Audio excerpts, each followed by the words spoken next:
dipersembahkan oleh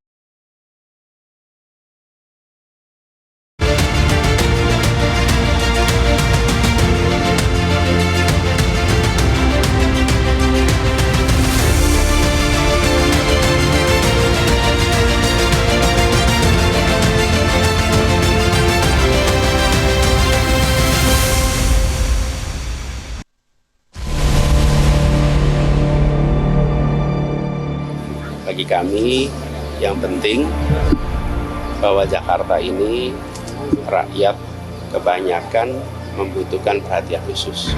Khususnya mereka yang kecil, yang lemah, yang datang ke Jakarta untuk mendapatkan kehidupan lebih baik. Yang tinggal di kota ini untuk lebih sejahtera. Fokus saya di sana, bukan pada proses-proses politik-politik itu. Saat ini lebih penting buat saya ngomongin soal Kampung Bayam daripada ngomong siapa wakil. Karena proses politik penyusunan partai-partai pengusung masih berjalan. Bagus itu bagus ya. Mendoakan semua calon yang terbaik ya. Terima kasih. Oleh karena saat ini PDI Perjuangan membutuhkan kerjasama politik dengan partai-partai politik lain. Tadi dalam pembicaraan informal saya juga sudah sampaikan dengan Pak Mohaimin Iskandar, kemungkinan kita akan melakukan kerjasama politik masuk di dalam Pilkada DKI Jakarta kalau kemungkinan PKB mengusung Pak Anies Baswedan sebagai calon Gubernur DKI Jakarta, maka ketika kerjasama kami dengan PKB direalisasi dalam Pilkada Jakarta, sangat mungkin pembicaraan mengenai kerjasama politik mengenai calon yang diusung dari PKB dalam Pak Anies Baswedan bicarakan dengan calon yang mungkin akan kami usung dari PDI Perjuangan. Ada yang mau meminta memerdekakan diri, siap untuk jihad, siap untuk lawan mereka.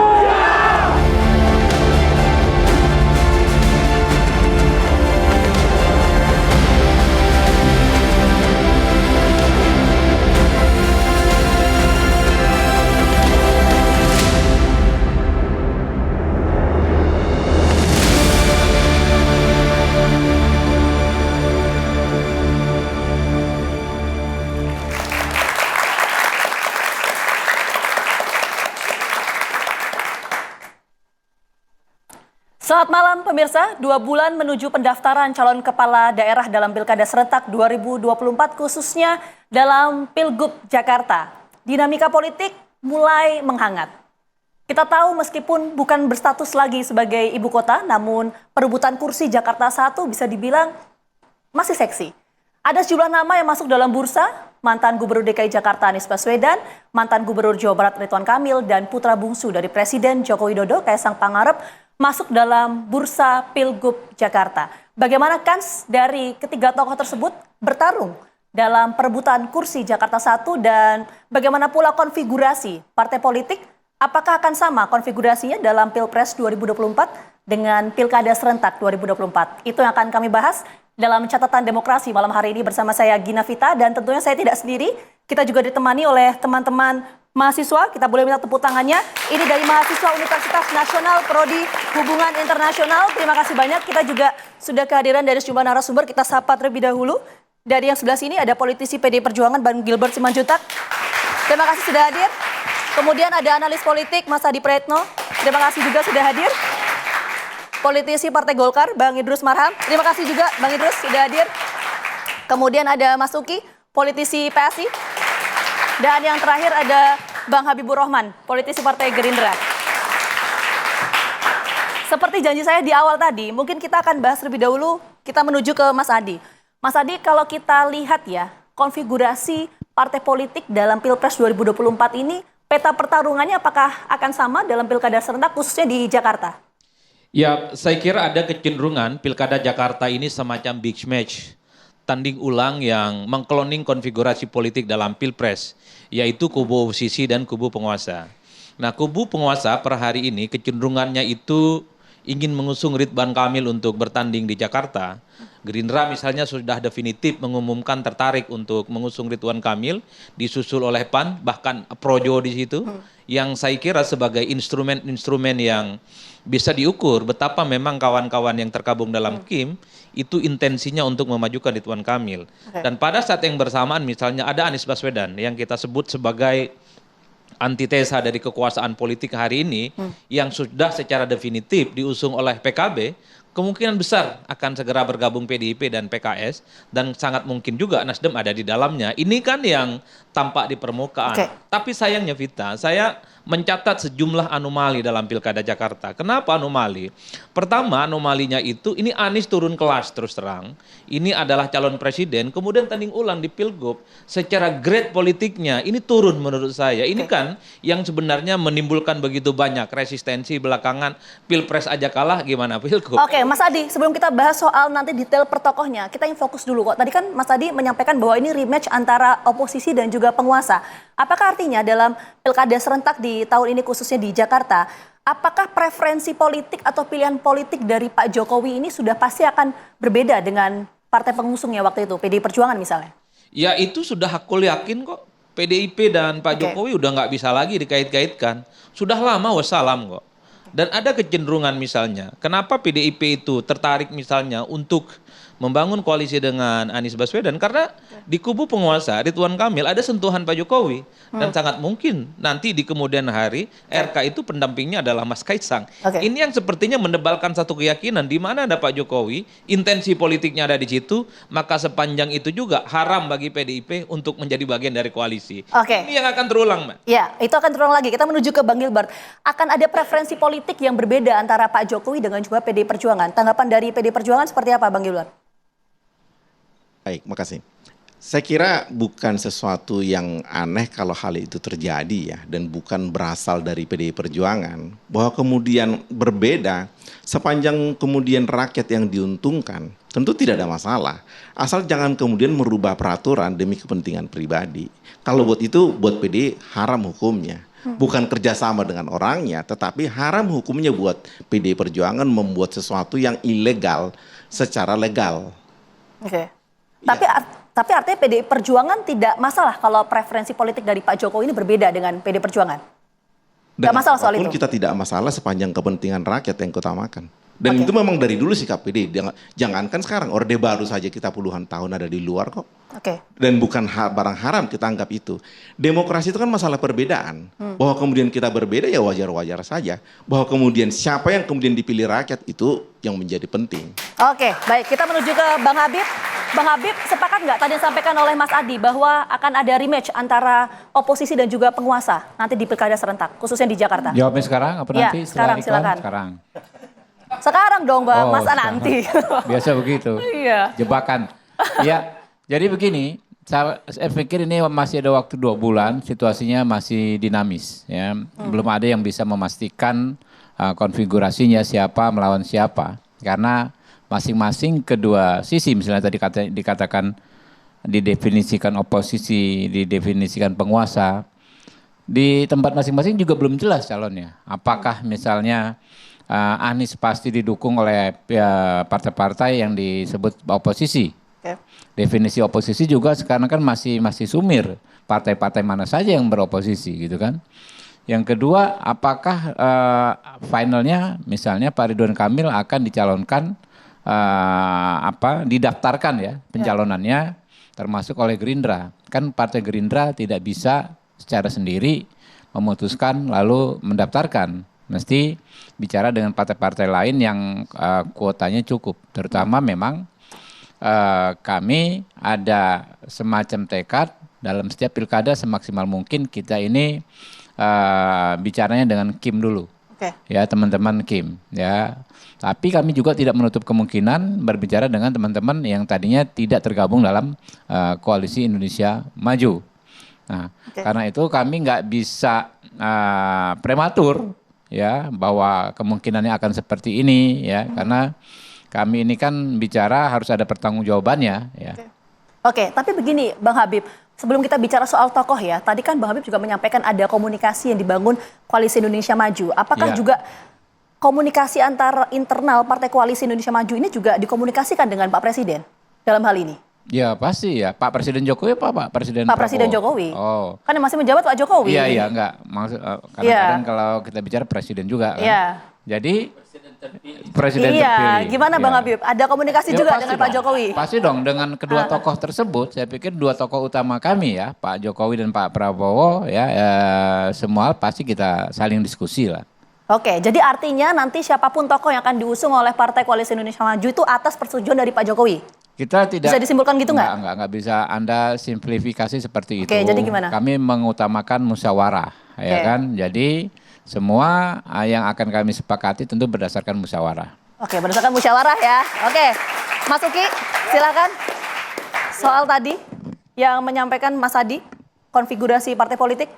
Iya, kalau pertama-tama soal ini saya bisa langsung berbicara soal majunya atau wacana majunya Mas Kaisang dulu atau langsung ke Kita bahas dulu soal tadi konfigurasinya, rematch Konfigurasi. antara Oke, oposisi dan oke. juga penguasa. Siap. Jadi kalau misalnya PSI ingin mengusung seseorang atau paslon, ini ada 3 variabel yang harus kita lihat. Yang pertama itu adalah akseptabilitas atau penerimaan publik terhadap si calon ya, yang dimana ini parameternya atau titik ukurnya itu adalah elektabilitas yang dari waktu ke waktu bisa saja berubah ya. Yang kedua adalah kredibilitas si calon tersebut dan yang ketiga itu adalah kapasitas. Berbicara kapasitas, kita melihat apa yang pernah dia lakukan ya sepanjang karirnya di politik, riwayat karirnya lah di politik. Itu variabel yang pertama, udah 3 subvariabel ya. Lalu variabel yang kedua adalah kecocokan atau compatibility si calon tersebut dengan DNA PSI, yaitu anti korupsi dan juga anti intoleransi. Apakah si bakal calon tersebut pernah misalnya ya terindikasi atau ditersangkakan soal kasus korupsi atau pernah ya kami nilai ya menjadi motor atau penggerak ya pembangun sekat-sekat di antara rakyat Indonesia berbasiskan SARA misalnya kayak gitu. Nah ini yang ketiga yang Mbak Gina tanyakan tadi adalah apakah konfigurasinya akan sesuai dengan peta politik nasional. Ya. Jadi PSI adalah partai yang menggagas ya koalisi permanen, koalisi Indonesia Maju. Jadi yang kami maksud dengan koalisi permanen ini bukan hanya soal waktunya yang permanen, tapi juga perkoalisiannya ini turun sampai ke tingkat pilkada. Oke, kalau misalnya di banyak daerah ya konfigurasi politiknya itu berbeda dengan konfigurasi nasional. Oke. Tapi kalau kita berbicara DKI Jakarta, tentunya ini adalah miniatur ya dari peta politik nasional dan kita sudah punya pengalaman ya ketika pemerintah pusat ya kebijakannya mengarahkan untuk ke kanan, kemudian pemerintah daerah di DKI yang merupakan rumahnya pemerintah pusat, kebijakannya ke kiri. Nah, ini sesuatu yang apa namanya yang membuat rakyat itu menjadi semakin sulit lah. Jadi bagi kami di PSI ya kekompakan dan soliditas koalisi Indonesia Maju ini patut menjadi salah satu pertimbangan paling utama untuk menentukan siapa yang akan kami usung. Oke, jadi potensi besar rematch antara oposisi dan juga penguasa. Nanti saya akan tanyakan ke Bang Idrus soal potensi RK, tapi jawabannya nanti, Bang, kami kembali hadir saat lagi untuk Anda. Sabar.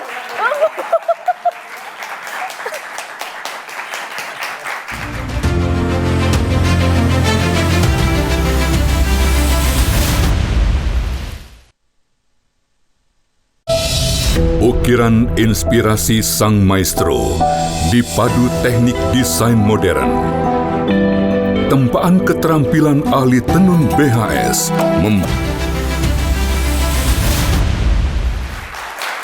Oke, tadi Mas Adi menyampaikan bahwa dalam Pilkada serentak 2024 ini akan ada rematch antara partai politik penguasa dan juga oposisi. Kita menuju ke Bang Idrus. Ini kan sempat digadang-gadang nama Ridwan Kamil ini kan sempat mencuat ya Bang Idrus ya. Bahkan teman-teman Gerindra juga sempat menyampaikan hal demikian.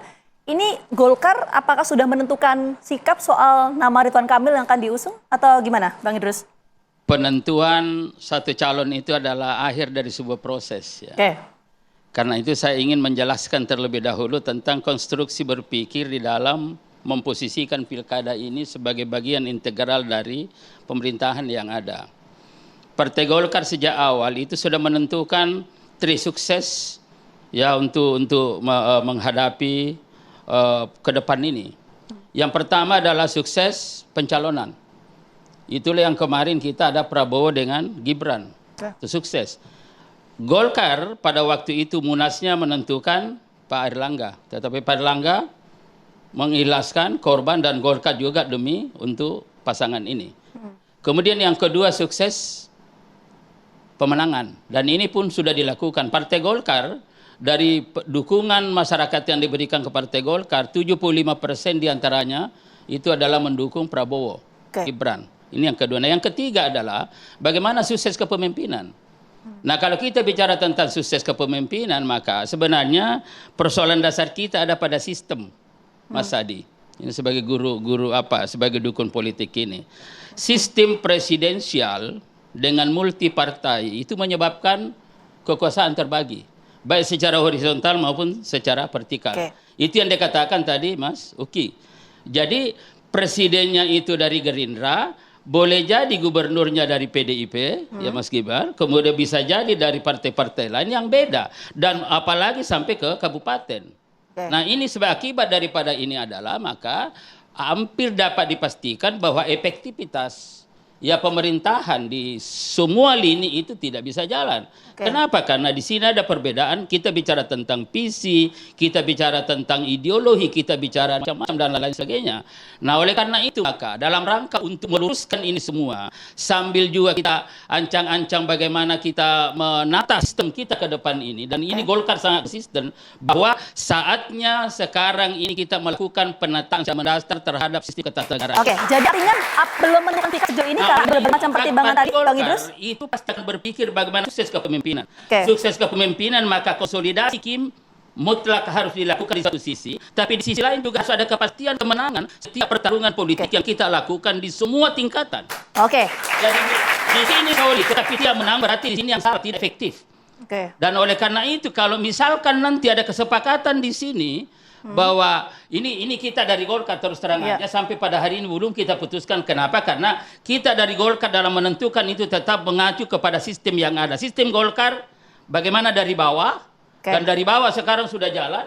Mulai daripada dari bawah, dari masyarakat, kemudian bagaimana di kabupaten, kemudian bagaimana di provinsi, kemudian pusat melakukan penelitian, survei, hasil survei nanti kita combine di sini bagaimana. Dan di sini nanti ada penjelasan, ada narasi ya yang bisa kita jadikan dasar untuk menentukan ini dan itu menjadi dasar. Ya, jadi artinya Golkar masih tetap menginginkan ya udah Ridwan Kamil maju aja di Jawa Barat. Ini kan Jawa Barat juga basis Golkar atau gimana? Bukan begitu. Tetapi jadi sekali lagi saya katakan tadi, Kim harus solid dalam rangka untuk menjamin efektivitas pemerintahan Prabowo Gibran ke depan. Dan oleh karena itu maka mestinya atau sejatinya ya pemerintahan dari pusat ini harus berapa persen ke bawah itu menjamin. Jadi gubernurnya berapa harus dimenangkan, kabupaten kota berapa harus dimenangkan. Dengan demikian maka seluruh program-program pusat, visi misi yang tergambarkan oleh Prabowo Gibran itu dapat berjalan dengan Bang Idrus, tapi pertanyaan saya belum terjawab. Soal tadi teman-teman Gerindra kan sempat menyampaikan kalau Ridwan Kamil maju aja lah di Jakarta. Siapa gitu.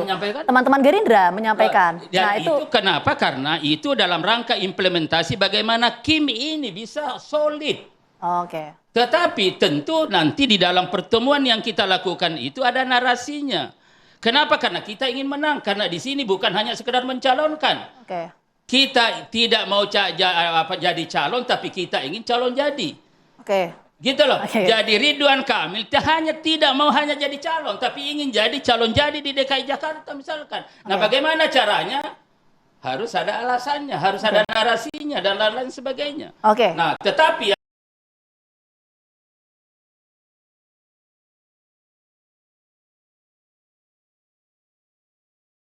yang saya ingin katakan adalah sistem ini, ya Mas Adi, Mas Gibran, ini yang perlu kita tata sebenarnya. Jadi sistem presidensial multipartai menyebabkan kekuasaan terbagi dan akibatnya efektivitas pemerintahan tidak berjalan dengan baik.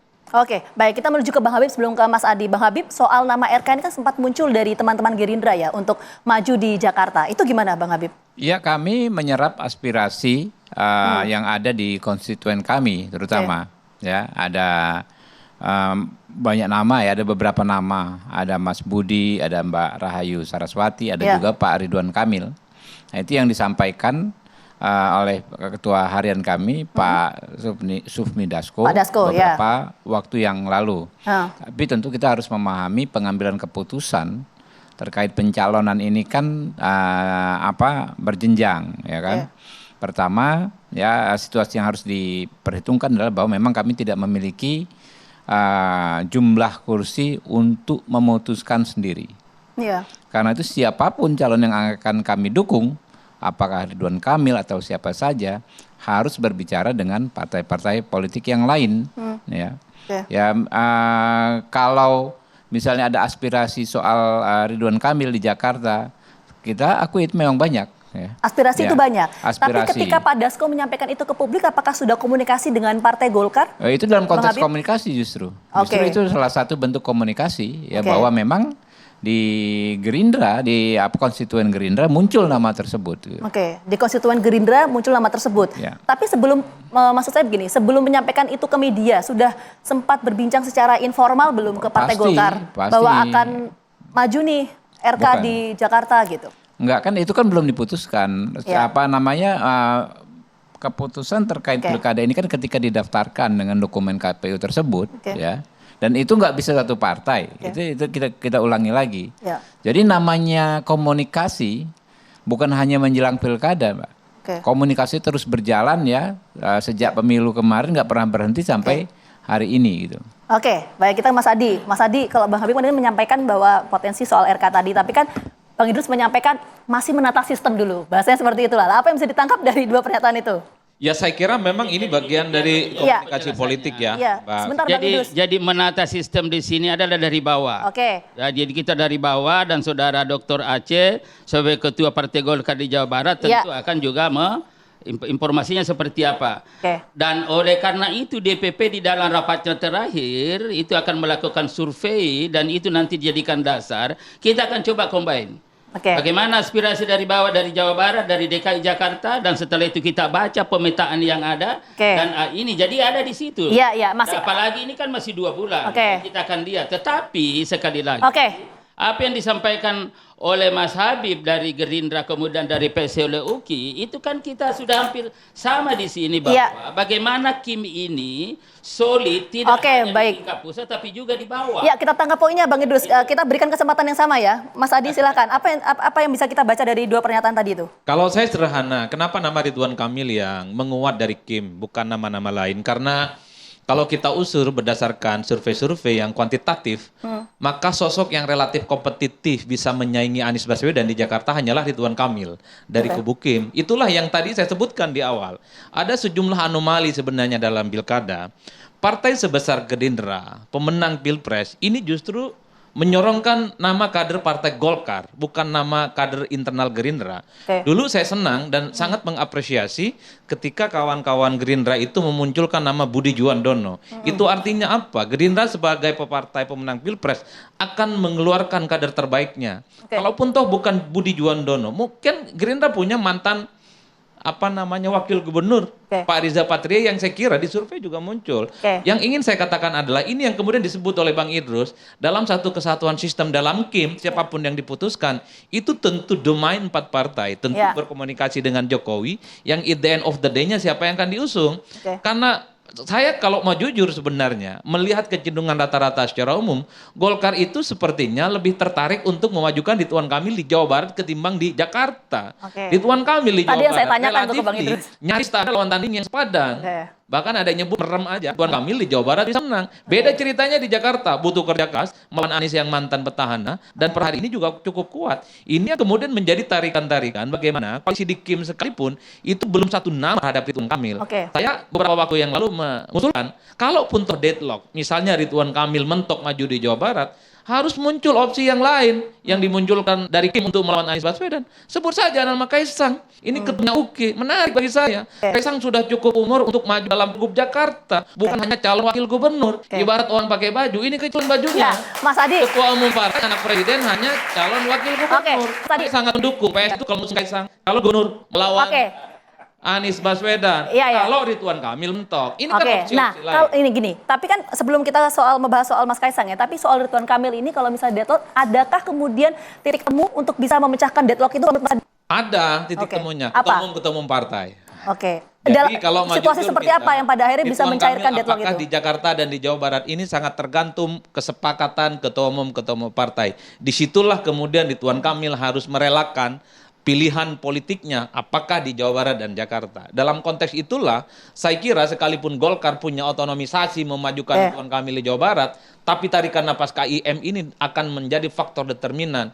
Kalau memang diminta di Jakarta, tak ada pilihan lain bagi Ridwan Kamil, harus mengambil amanah itu. Oke, baik, nanti saya akan dalami. Kita menuju ke Mas Dede. Soal tadi sudah disinggung oleh Mas Adi, soal potensi Mas Kaisang bisa maju di Pilgub Jakarta. Itu gimana? Ya, kita nggak boleh terburu-buru lah ya. Artinya kayak begini, walaupun kami sama sekali nggak terlibat ya terkait dengan menggugat PKPU di MA, kami juga nggak terlibat di persidangan. Lalu ketika putusan MA tersebut sudah diputuskan, kami juga nggak terlibat sama sekali. Lalu ketika misalnya mengkonversi putusan MA tersebut menjadi PKPU, juga stakeholdernya bukan kami. Kami nggak tahu apakah ini kemudian langsung bisa menjadi PKPU atau dia harus merevisi undang-undang dulu, saya nggak tahu. Dan ini bukan menjadi concern kami karena Mas Kaisang sendiri sedang sibuk memimpin penjaringan nama-nama untuk maju di pilkada melalui PSI di seluruh Indonesia. Oke, jadi tapi belum memang menentukan sikap adalah akan sebuah maju atau konsekuensi logis. Adalah sebuah konsekuensi logis. Apabila kemudian putusan MA ini menjadi PKPU artinya sudah terkonversi ya. Artinya ruang untuk Mas Kaisang itu terbuka. Ini adalah sebuah konsekuensi logis. Tapi begini, saat ini PSI boro-boro ya sudah memutuskan untuk memajukan Mas Kaisang ya. Kami membahasnya di rapat DPP saja belum pernah ya. Apalagi sudah merencanakannya. Apalagi sudah memutuskannya. Jadi yang mau saya katakan adalah untuk Mas Kaisang maju digadang-gadang gitu ya. Ini kan sebenarnya munculnya nggak dari kami. Dulu pernah di Bekasi, ya, kota Bekasi munculnya dari relawan Prabowo Gibran. Lalu pernah juga di Surabaya. Lalu kawan-kawan Gerindra ya di Kabupaten Sleman bahkan pernah ingin memajukan nama Mbak Irina, istri dari Mas Kaisang. Jadi kami menghargai, kami merasa terhormat bahwa kader kami, ya, ketum kami, ya, itu diperhitungkan di pilkada kali ini. Ya. Tapi setiap partai memiliki proses masing-masing. Bahkan gini, di PSI kami masih menunggu rekom dari PSI DKI Jakarta, DPW. Dan ini sampai sekarang belum ada, ya. Dan kami tidak pernah mendesak DPW PSI DKI Jakarta untuk terburu-buru. Kurang lebih seperti itu. Tapi begini, PSI kan punya 8 kursi tuh di Jakarta ya. Ini akan mengusung kadernya sendiri atau enggak? Singkat, ya, oke. kita jeda. PSI bertekad dengan kami memiliki 8 kursi di Jakarta, dengan kami berada di 5 besar DPRD DKI Jakarta, kami bertekad untuk mengusung kader kami sendiri untuk maju di Pilgub DKI Jakarta. Mengusung kader sendiri apakah Mas Kaisang atau enggak? Ini belum tentu. Oke, belum tentu ya. Nanti kita lihat prosesnya. Nanti kita minta tanggapan dari Bang Gilbert, tapi kita jeda dulu. Kami kembali hadir saat lagi untuk Anda.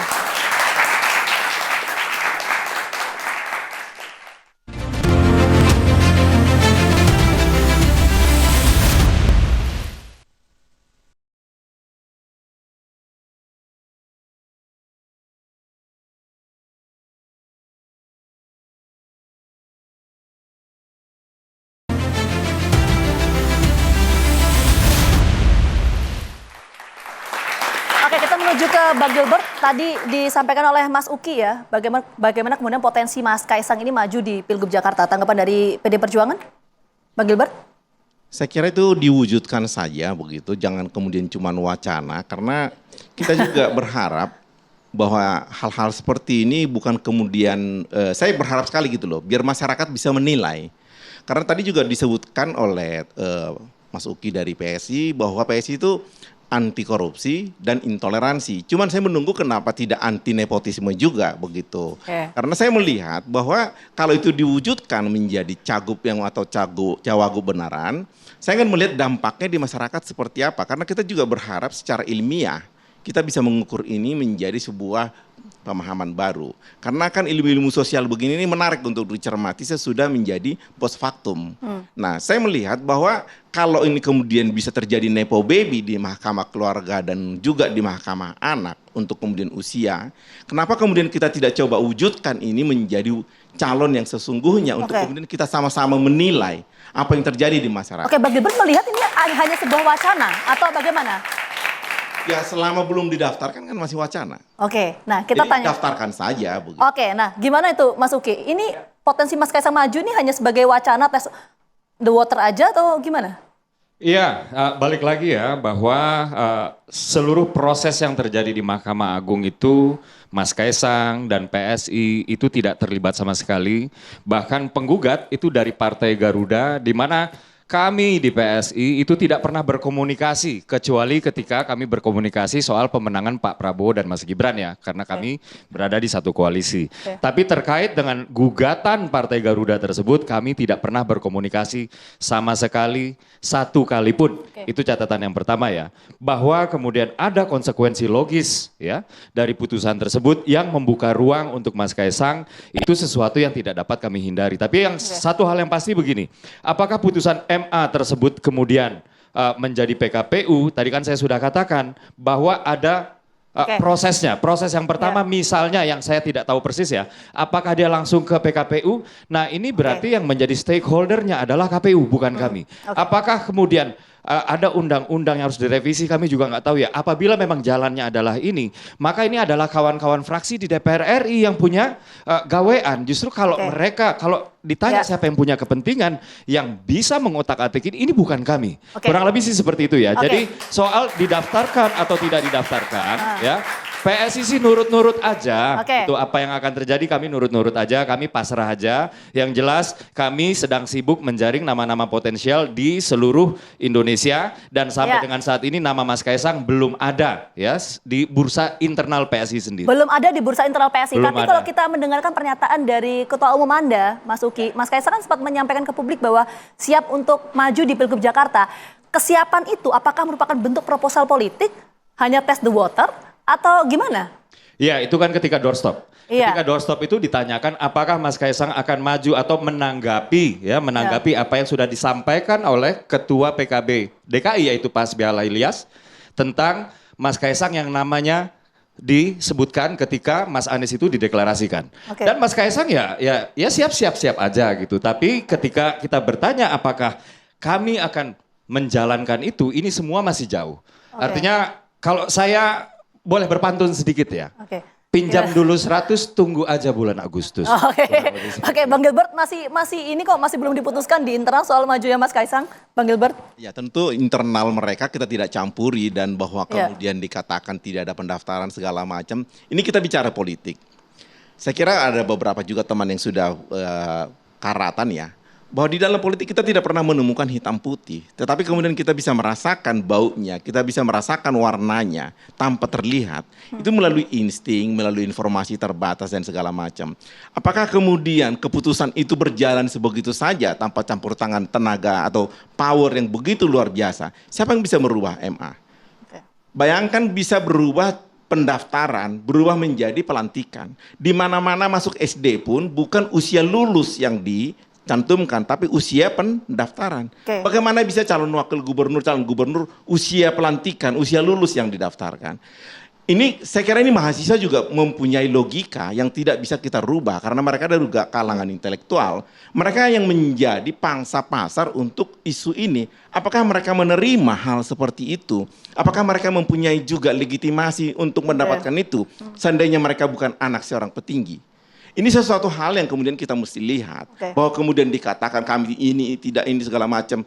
Sekali lagi, politik itu tidak pernah hitam putih. Tetapi kita bisa meraba rasakan, kita bisa mencium baunya, aromanya. Walaupun tidak tanpa aroma. Dan seorang politisi kawakan mengerti itu. Betul ya Pak Idrus ya? Nah, tapi dengan putusan MA ini, PDI Perjuangan meyakini nggak bahwa Mas Kaisang ini akan melenggang di Jakarta 1? Saya tidak dalam posisi itu karena belum didaftarkan. Kalau didaftarkan wacana tadi ya. Kemudian kita yakin kita akan berada di lapangan yang sama.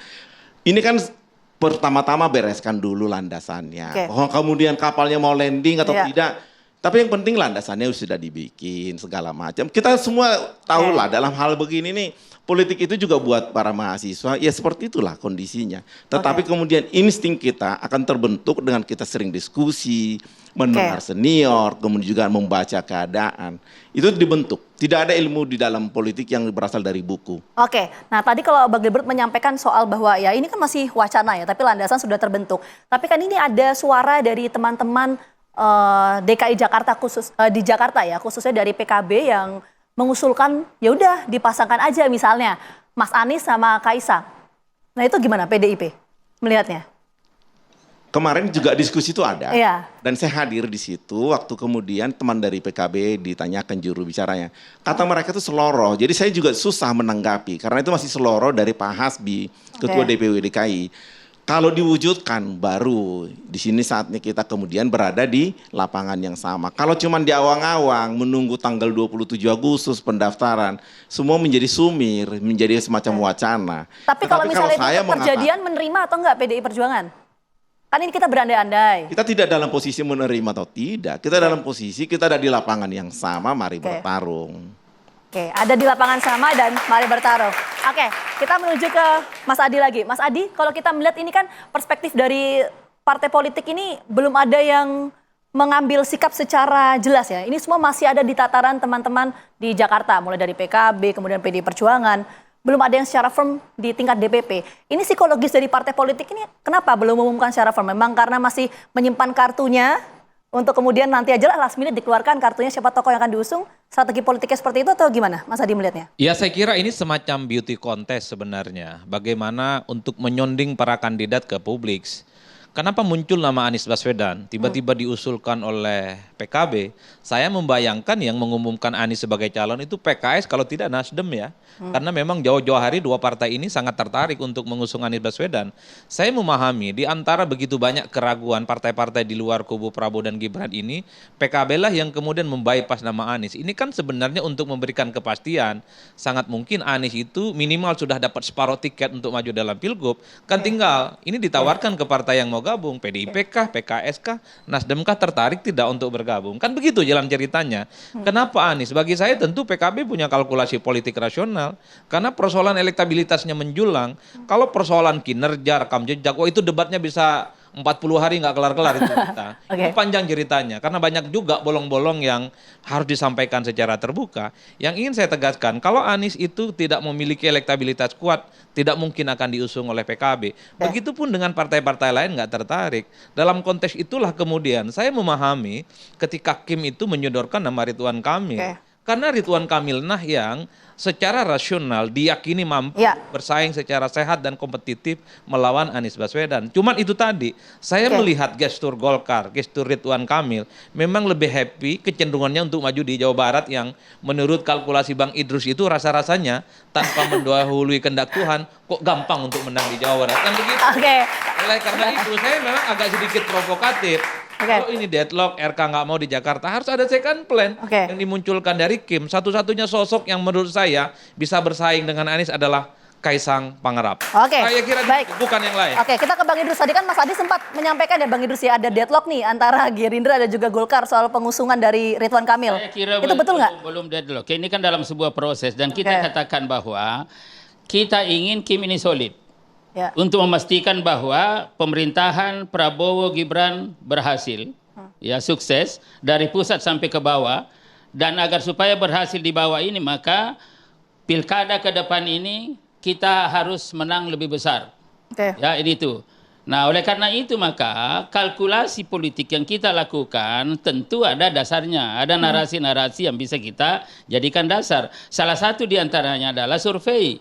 Itulah sebabnya 1-2 minggu ini saya tadi Mas Gibran itu akan keluar survei dan tentu kita umumkan dan itu nanti menjadi bagian daripada dasar untuk menentukan di dalam kesepakatan Kim ya yang kita itu dan juga tentu Ridwan Kamil misalkan ke Jakarta Ya komitmen kita bersama sebagai anggota KIM ini untuk memastikan bahwa mesin politik kita jalan, ya caleg-caleg kita yang kemarin yang sudah terpilih itu juga bisa jalan untuk memastikan, karena untuk memenangkan sebuah pertarungan politik itu tidak hanya sekedar satu pihak, tetapi harus secara kolektif kita jalan. Ya, silakan Bang Habib langsung ditanggapi tadi pernyataan dari Bang Idrus. Soal tadi ada deadlock antara Partai Gerindra dan juga Golkar. Anda membantah juga Bang Habib? Tadi kan Mas Adi yang menyampaikan itu.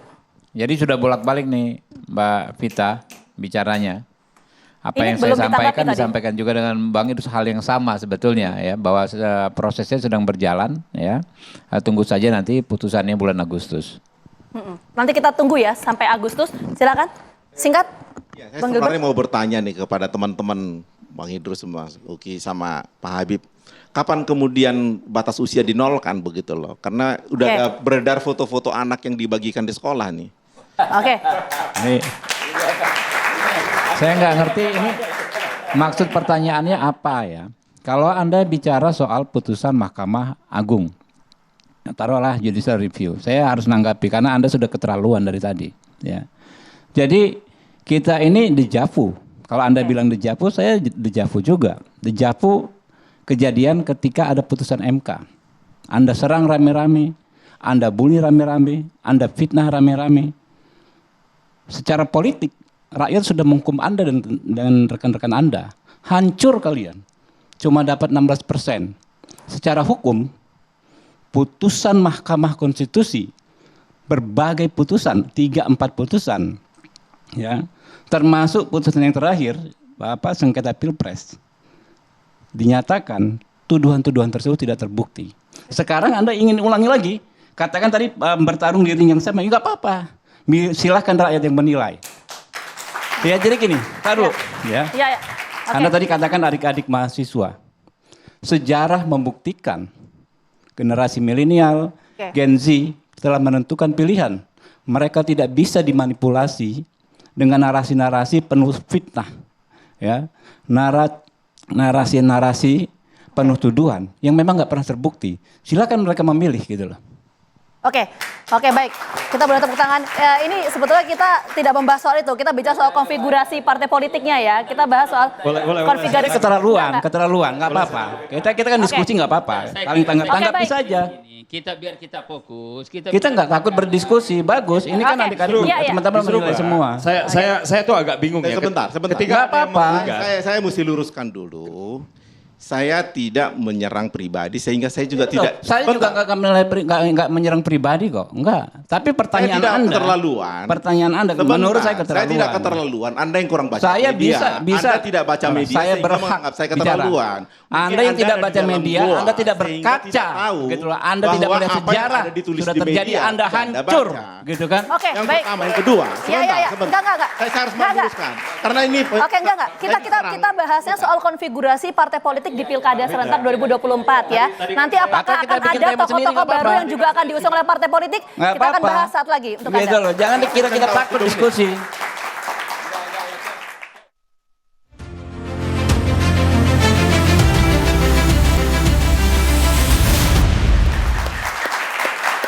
Oke, yang menarik untuk kita amati bersama adalah 2 bulan lagi menjelang pendaftaran calon kepala daerah di Pilkada serentak 2024 khususnya di Jakarta. Apakah akan ada nama-nama baru atau sosok-sosok baru di luar nama-nama yang selama ini sudah ada di survei? Nanti kita akan tunggu bagaimana dinamika menjelang kontestasi di Pilkada serentak 2024. Sekali lagi terima kasih banyak untuk seluruh narasumber. Mohon maaf sekali karena waktu terbatas. Bang Gilbert, Mas Adi, Bang Idrus, Mas Uki dan juga Bang Habib, terima kasih banyak. Saya Gina Vita pamit undur diri. Selamat malam, sampai jumpa.